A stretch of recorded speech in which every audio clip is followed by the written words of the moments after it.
Hi class, and welcome to the Understanding the Formative Assessment assignment. This is your first major assignment for EDUC 506. All major assignments are kept in the major assignment folder. They're not in the weekly folders. So it looks like this on the course site. And the very first folder you see inside major assignments is the Formative Assessment assignment folder. Everything I'm going to be showing you today is inside that folder. The first thing you'll see when you open that folder up is the instructions and the template to complete the assignment. We're going to go over this in detail, but this will not only be the instructions, but you're to do your work directly on this template. Download it, save it to your computer, and do the work on the template. The second link you see is the link to submit. Now let's open up those instructions and template and go through it piece by piece. When you open it up, you will see that it's worth 15% of your course grade and it is due next week on October 14th. I'm giving you the majority of this week to work on this assignment. So there won't be any readings, for example, and the only other assignment you have is the discussion post, which shouldn't take you long because it's basically an update on how you're doing in the course. So you've got the week to work on this. The purpose of this is to demonstrate your ability to use formative assessment to monitor learning and guide instructional decisions. We've been talking about a formative assessment for a few weeks now in class, so you should know there are many different ways to formatively assess students. They don't have to all be graded, and they can be very powerful tools to help you know what students understand and what they don't understand. However, it's no good just to formatively assess your class and then not do anything with that information. You should use the information to guide you in making instructional decisions. Decisions such as what you need to go over and reteach, what you can skip ahead because students know, whether you need to focus on certain students to reteach them, and more.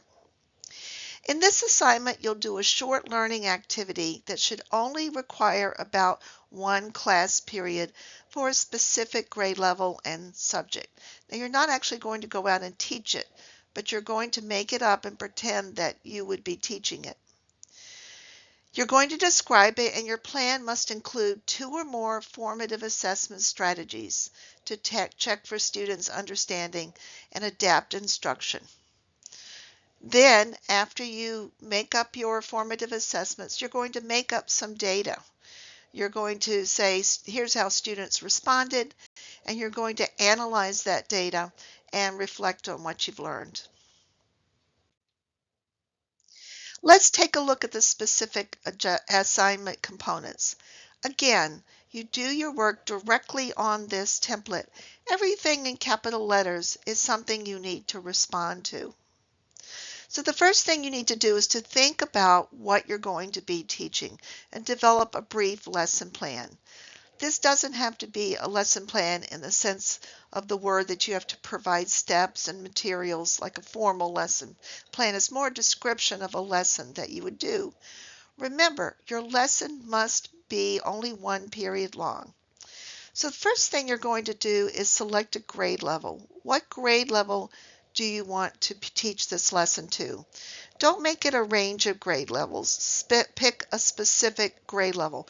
Grade 7 to 12.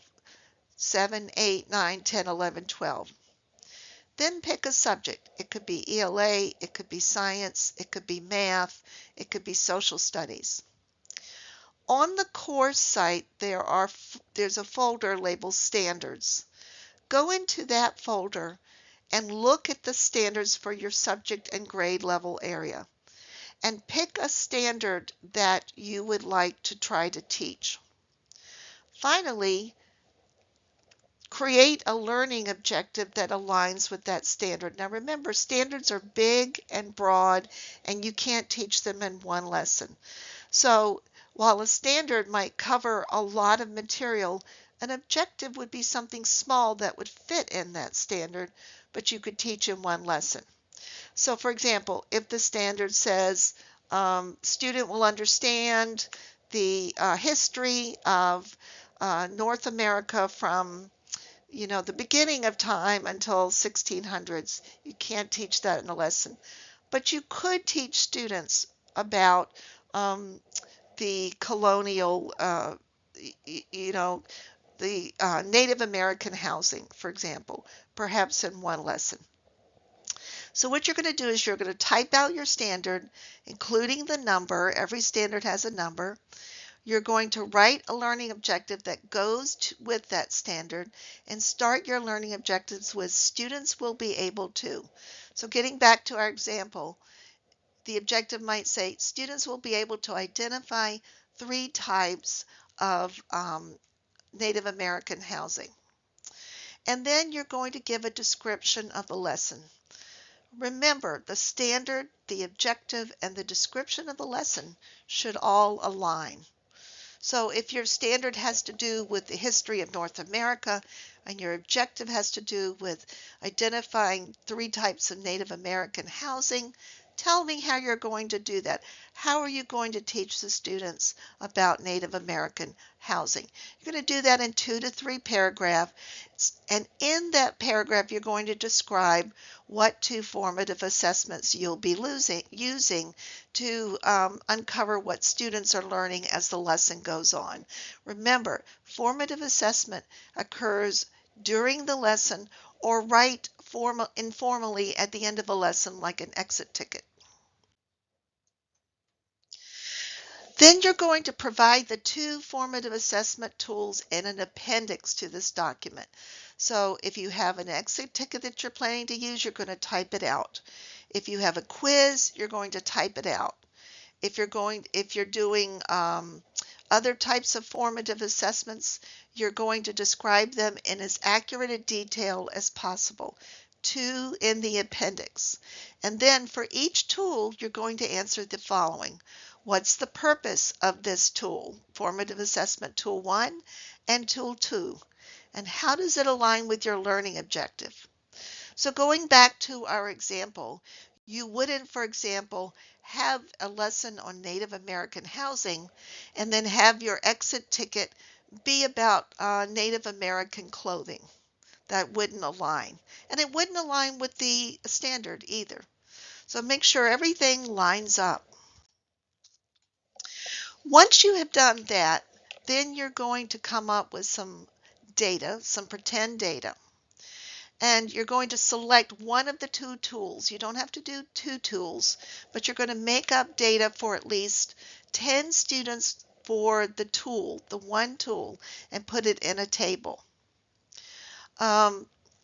So here, for example, if you have an exit ticket, I'm giving you an example here. If you have an exit ticket that has 5 questions, 1, 2, 3, 4, 5, you might simply put the number of students who got each question right. And so if I look at this response, I can easily see that my students are struggling with question 1, because only 2 of them got it right, and question 4, because only 5 of them got it right. So I might want to reteach those particular questions. So you're going to put your own table of data, don't copy mine, make your own data up and put it under A, and then explain how you would adjust instruction based on findings under B. You might consider reteaching, you might consider slowing down, you might consider speeding up or regrouping students for further instruction. The last part is a reflection. What did you learn about designing and using formative assessments in this assignment? What challenges did you face? What did you do well? That's it for the assignment, but the rubric is also presented. So you can see this is how your assignment is going to be graded. Lesson design and alignment, quality and creativity of the assessment tools, how you did your data analysis and your instructional response, and the quality of your reflection. Remember, a reflection is different than a conclusion because a reflection is about you thinking about your own learning. That's it for this assignment. If you have any questions, as always, feel free to contact me and have a great week.